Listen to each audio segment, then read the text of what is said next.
వస్తుంది. నక్షత్రాలు ఉండే పెద్ద ప్రేక్షక దేవుళ్లకు నమస్కారములు. ఇది కథ కాదు. నిర్లక్ష్యం చేస్తే యథార్థమై మన ముందుకు వస్తుంది. నక్షత్రాలు ఉండే పెద్ద గుంపులను గెలాక్సీ అంటారు. అనేక కోట్ల గెలాక్సీలు మన విశ్వంలో ఉన్నాయి. పాలపొంత గెలాక్సీకి చెందిన అనేక నక్షత్రాలలో సూర్యుడు ఒక నక్షత్రం. ఈ సూర్యుని చుట్టూ తిరుగుతూ ఉన్న గ్రహాలలో భూమి కూడా ఒకటి. దీనికో ప్రత్యేకత ఉంది. ఇది జీవం కలిగి ఉంటుంది. పదండి, ఆ అందమైన భూగ్రహం వర్తమాన భవిష్యత్తులు ఎలా ఉంటాయో తెలుసుకుందాం.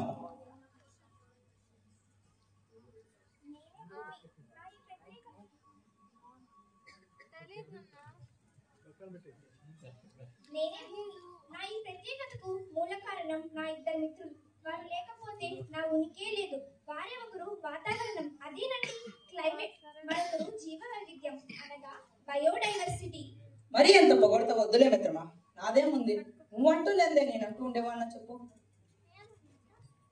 అసలు మీరిద్దరూ లేనిదే నా పుట్టుకే లేదు కదా మిత్రులారా. ఎవరు? బయోడైవర్సిటీ అయినా నీ వల్లే మిత్రమా నాకు ఇంత ప్రత్యేకత. నువ్వంటూ లేకపోతే మాకు ఈ గొప్పతనం ఎక్కడిది చెప్పు. నిజమే అయిండొచ్చు, కానీ మీరు లేనిదే నేను లేను మిత్రులారా. లేదు, నువ్వే గొప్పదాన్ని. లేదు, నువ్వే గొప్పవాడివి. సరే, భూమిని అడుగుదాం. సరే, మీ ఇద్దరు నాకు రెండు కళ్ళు లాంటి వారు. ఇద్దరు గొప్పవాళ్ళే. ఒకరు నన్ను రక్షిస్తుంటే ఒకరు నాలో నివసిస్తున్నారు. ధన్యవాదాలు మిత్రమా. కొన్ని వందల సంవత్సరాల తరువాత మిత్రులారా, మిత్రులారా, నాలో కొత్త జీవాలు పుట్టాయి. ఎంతో అందంగా ఉన్నాయి. అవును, చాలా అందంగా ఉన్నాయి. ఎంతో ముద్దొస్తున్నాయి. మిత్రులారా, మీరు అనుకూలంగా మారండి. ఈ జీవులకు బ్రతికే అవకాశం ఇద్దాం. నీ ఇష్టమే మా ఇష్టం, ఖచ్చితంగా కాపాడదాం. భూమి, వీటిని ఏమని పిలుద్దాం? వీటిని మానవులు అని పిలుద్దాం. ఏ మానవులు మానవులు మానవులు, ఎంత బాగుందిరా పిలవటం.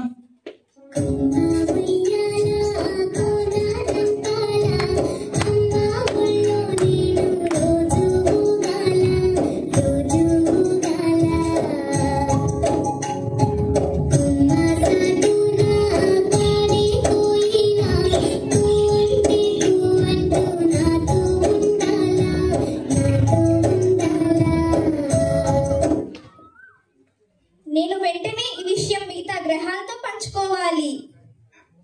మరికొన్ని సంవత్సరాల తరువాత ఎలా ఉన్నారా మానవుల జీవ వైవిధ్యం? నాలో ఎన్నో జీవాలు పుట్టాయి, నాలోనే గిట్టాయి. కానీ వాటన్నింటిలోకి ఈ మానవులే చాలా తెలివైన వారు. భూమి, నాకు చాలా గర్వంగా ఉంది అలాంటి ఒక ప్రత్యేకమైన జీవరాశులు నాలో నివసిస్తున్నందుకు. ఏంటో మాట్లాడుకుంటున్నారు? అదే ఆ మానవుల గురించి. వాటి తెలివి అమోఘం, వారి మేధస్సు అనంతం. నేను చూస్తున్నాను. వారి జీవితాన్ని సుఖమయం చేసుకోవడానికి ఇప్పుడిప్పుడే కొత్త కొత్త ఆవిష్కరణలు చేస్తున్నారు. నేను చూశాను. కొత్తగా నిప్పు కనుక్కున్నారు. పచ్చి మాంసానికి బదులు ఆ మాంసాన్ని కాల్చుకుని తింటున్నారు. అవును, నేను చూశాను. ఈ మధ్య శాశ్వత నివాసాలు కూడా ఏర్పరచుకుంటున్నారు. ఇంకో ఆశ్చర్యకరమైన విషయం, చెట్లను పుట్లను పూజించి రక్షిస్తున్నారు. నాకు చాలా గర్వంగా ఉంది. వారు మనల్ని ఇంత గొప్పవారిగా భావిస్తున్నారు. అవునవును, ఆహారం అందిస్తున్నందుకు ప్రకృతిగా నిన్ను, మోస్తున్నందుకు భూమిగా నన్ను, అలాగే సమయానికి వర్షాలు ఇస్తున్నందుకు నిన్ను పూజిస్తున్నారు. ఇంకా ఇలా చెప్పుకుంటూ పోతే ఎన్నెన్నో. సరే, నేను చేయవలసిన పనులు కొన్ని ఉన్నాయి. మళ్ళీ కలుద్దాం. ఇక సెలవు. కొన్ని వందల సంవత్సరాల తరువాత మానవుడు ఎంతగానో అభివృద్ధి చెందాడు. ఎన్నెన్నో గొప్ప ఆవిష్కరణ చేశాడు. తన అవసరాల కోసం స్వార్థపరుడిగా మారాడు. పూజించాల్సిన ప్రకృతిని నిర్లక్ష్యం చేసి పూజించడానికి బదులు దాని నాశనం వైపు అడుగులు వేస్తున్నాడు. పదండి, ఆ ఘోరాలు చూద్దాం. నా పేరు నితియాస్. నేను ఒక ఇండస్ట్రియలిస్ట్ ని. నా వ్యాపారాన్ని పెంచి ఎన్నో కోట్లు సంపాదించాలి. దీనికోసం ఏమైనా చేస్తాను, ఎంతకైనా తెగిస్తాను, దేనికైనా తగ్గేదే. డాడీ, డాడీ ఎక్కడున్నావు? ధన్వి ఏంట్రా? నేను చేసిన ప్రాజెక్ట్ కి నేషనల్ లెవెల్లో గుర్తింపు వచ్చింది తెలుసా? అవునా? ఏంటా project? Environmental issues and solutions daddy. అవునా? ఏంటా సొల్యూషన్స్ అమ్మా? హలో హలో సార్, మన కొత్త ఇండస్ట్రీకి సంబంధించి ఈరోజు మీటింగ్ ఉంది సార్, త్వరగా రండి.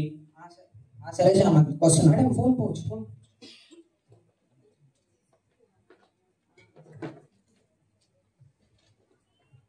అదే సార్, మన కొత్త ఇండస్ట్రీకి సంబంధించి ఒక ప్లేస్ సెలెక్ట్ చేశాం సార్. అది సిటీస్ కి దూరంగానే ఉంది, పక్కనే రివర్ అండ్ ఫారెస్ట్ కూడా ఉన్నాయి. మన ఇండస్ట్రీకి కావాల్సిన వాటర్ ఆ రివర్ నుంచి తీసుకోవచ్చు, ఇంకా ఫారెస్ట్ లో డంప్ ని కూడా వేయచ్చు సార్. అయితే మంచిది, ఇంకా పనులు ప్రారంభించేసామా? ఇక్కడే ఒక చిక్కు ఉంది సార్. ఏంటా చిక్కు? గవర్నమెంట్ మనం అక్కడ ఇండస్ట్రీ కట్టడానికి పర్మిషన్స్ ఇవ్వట్లేదు. వాళ్ళకి ఎంత కావాలో అంత వాళ్ళకి ఇచ్చే. ఇంకొక చిక్కు కూడా ఉంది సార్. ఏంటా చిక్కు? అక్కడ గిరిజనులు ఉన్నారు, ఇంకా వాళ్ళు పూజించే వందలాది చెట్లు ఉన్నాయి సార్. అయితే గిరిజనులు అయితే ఖాళీ చేయించాం, కానీ ఆ చెట్లను నరకడం ఎందుకో తప్పనిపిస్తుంది సార్. అయితే ఏంటి?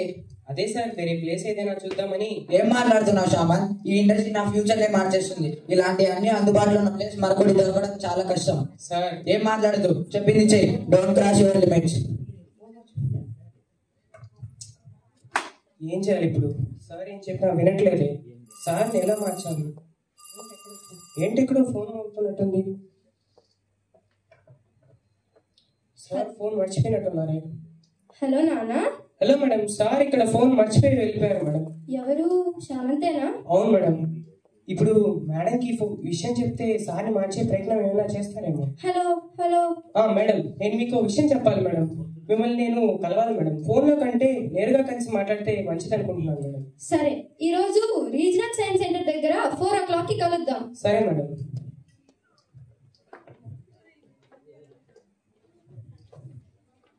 Good afternoon madam. Good afternoon Shyaman. ఏదో చెప్పాలన్నావు? నాన్నగారు ఎంత చెప్పినా వినకుండా కొన్ని ఎకరాలు స్ప్రెడ్ అయ్యి ఉన్న ఫారెస్ట్ ని ఇండస్ట్రీ కోసం స్పాయిల్ చేయాలని చూస్తున్నారు మేడం. వాట్? వెంటనే నేను మా నాన్నతో మాట్లాడతాను. నాన్నగారు చెప్తే వినే పరిస్థితుల్లో లేరు మేడం. లేదు, నా మాట మా నాన్న వింటాడు. సరే మేడం, వినాలని కోరుకుంటున్నాను. నేను వెళ్ళొస్తాను.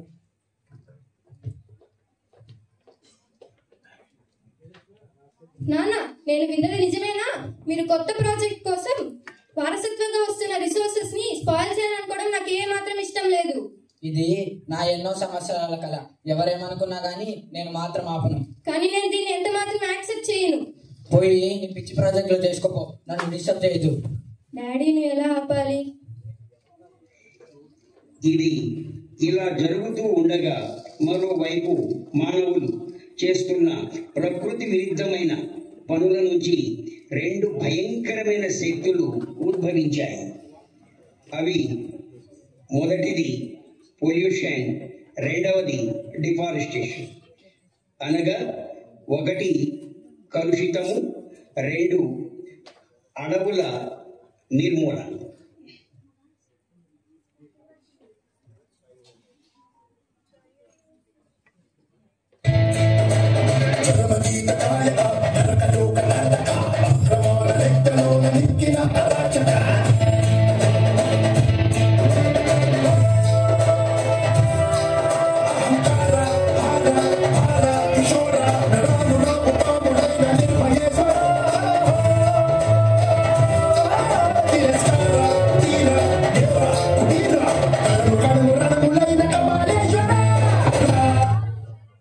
నేనే పొల్యూషన్. ఎక్కడైతే అవసరానికి మించి వాడకం జరుగుతుందో అక్కడ నా రాజ్యం విస్తరిస్తుంది. మనుషుల స్వార్థమే నా పుట్టుకకు కారణం. వాళ్ళు చేసే ప్రకృతి విరుద్ధ పనులే నాకు బలం. చెల్లి. అన్నయ్య చెప్పండి. చెప్పిన పని చేసావా? చేశానన్నా. మన రాజ్యాన్ని స్ప్రెడ్ చేయడానికి ఒకడిని సెలెక్ట్ చేశాను. వాడి స్వార్థం మన ఆశకు ఆయుధం అవుతుంది. ఎవడు వాడు? పేరు ఇతిహాస్. మనకు బలం పెంచే ఎక్కువ మొత్తంలో పొల్యూషన్ మరియు డిఫారెస్టేషన్ చేయడానికి వాడి స్వార్థం మనకు సహాయపడుతుంది. చాలా మంచి విషయం. ఇంకా మన ఆపేవారు ఎవరూ లేరు. అవునన్నా. ఇప్పటికే నా దెబ్బకు భయపడి సీజన్లతో సంబంధం లేకుండా తిరుగుతున్న క్లైమేట్ ని ఒక పని పడతాను. అవునన్నా. ఇప్పటికే ఎన్నో రకాల చెట్లను జంతువులను తిని ఆ బయోడైవర్సిటీ అందాన్ని తగ్గించాను. ఇంకా దాన్ని పీడించి కురీపిని చెయ్యాలి. ఆ రోజు దగ్గరలోనే ఉంది చెల్లి.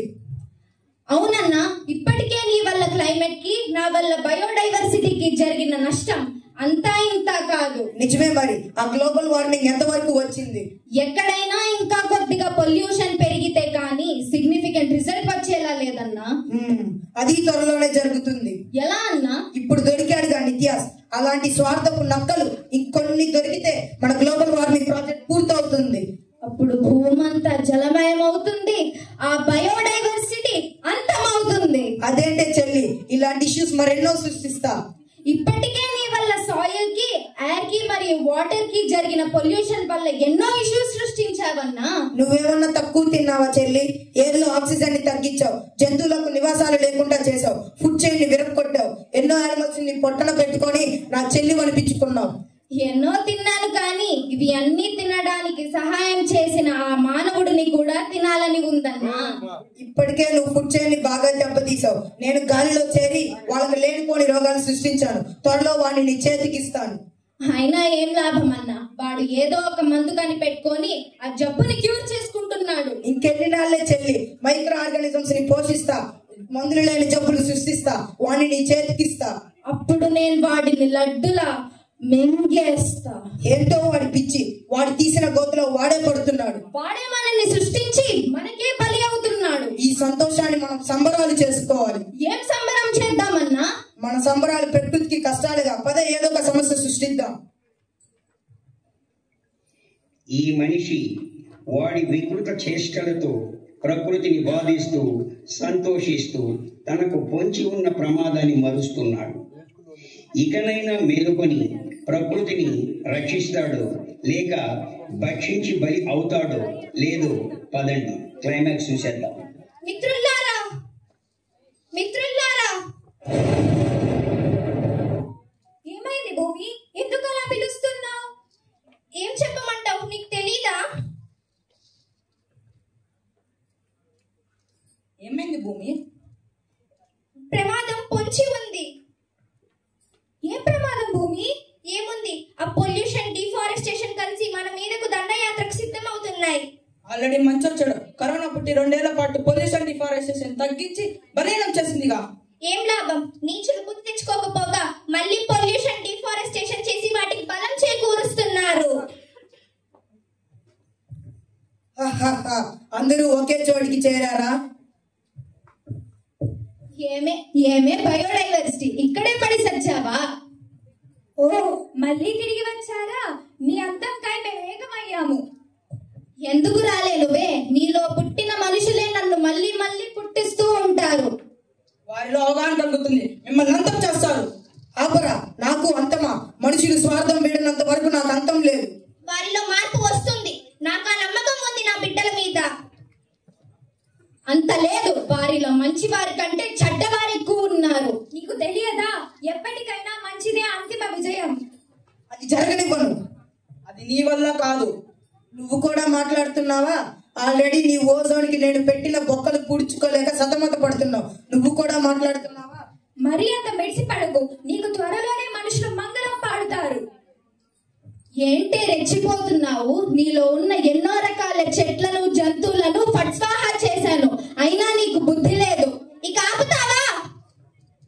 ఏంటి ఆపేది? త్వరలో నా బలం పెరగబోతుంది. నా విధ్వంసం చూడబోతున్నారు. యాసిడ్ రైన్స్ కురిపిస్తా, సీజన్లతో సంబంధం లేకుండా వరదలు, కరువులు తెప్పిస్తా. గ్లోబల్ వార్మింగ్ పెంచి నిన్నంతా జలమయం చేసి ఆ మానవులతో సహా అంతా అంతం చేసేస్తా. చెల్లి, ఏంటో నా శక్తి తగ్గుతున్నట్టుంది. అవునన్నా, నా శక్తి కూడా తగ్గిపోతున్నట్టు. ఈ పాటికే నిత్యాస్ పొల్యూషన్ మరియు డిఫారెస్టేషన్ మొదలెట్టుండాలిగా.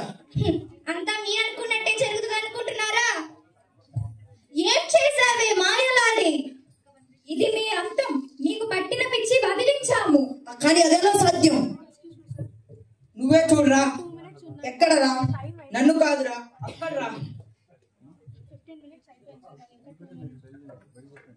శామంత్, పనులు మొదలు పెట్టు. నేను అలాంటి పనులన్నీ చేయలేను సార్. నేను ఇది ముందే ఊహించాను శామంత్, నువ్వు ఇలాంటిది ఏదో ఒకటి చేస్తావని. దీనికి తగిన ఏర్పాట్లు ఆల్రెడీ చేసేసాను. ఈ పాటికి అక్కడ పనులు ప్రారంభమై ఉంటాయి శామంత్. డాడీ, దయచేసి మీ పనులు ఆపండి. ప్రకృతికి కష్టం కలిగించే పనులన్నీ మీరు చేయకండి సార్. అవన్నీ నాకు తెలియదు. నేను డబ్బులు సంపాదించాలి, ఇది మాత్రమే నాకు తెలుసు. మనకి ఇప్పుడు ఏం తక్కువ నాన్న? కావాల్సినటివన్నీ ఉన్నాయిగా. అనవసరమైన వాటి మీద ఆశపడి అవసరమైన వాటిని దూరం చేసుకోవద్దు. ఎంతైనా ధన్వీర్ మేడం చెప్పింది కూడా నిజమే కదా సార్. నీకు నేను తప్ప ఎవరున్నారు? నాకు అవసరం లేనటివి సంపాదించి నువ్వెవరికి ఇస్తావు నాన్న? సార్ మిమ్మల్ని నేను చాలా దగ్గరగా చూశాను సార్. మీరు ఇలాంటి పనులన్నీ చెయ్యరు సార్.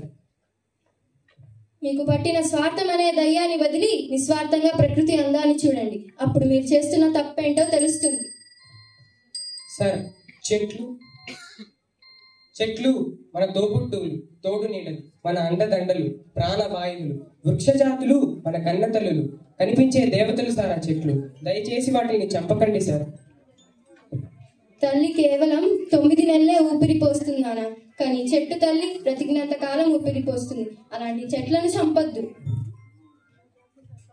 అలాంటి ప్రకృతిని మీరు నాశనం చేయకండి సార్. మీరు ఇప్పటికీ మారకపోతే నన్ను చంపి ప్రారంభించండి. 25 సంవత్సరాలు నేను చదివిన చదువు ప్రకృతిని కాపాడలేకపోతుంది. నన్ను కూడా చంపండి సార్.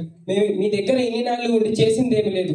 అట్లీస్ట్ ప్రకృతి కోసం ప్రాణం వదిలిన పేరైనా వస్తుంది. హలో రే, వెంటనే పనులు ఆపేసి వెనక్కి వచ్చేయండి. అమ్మా ధన్వి, నీకంటే నాకెవరు ఎక్కువ కాదమ్మా. నువ్వు శామంత్ కలిసి నా కళ్ళు తెరిపించారు.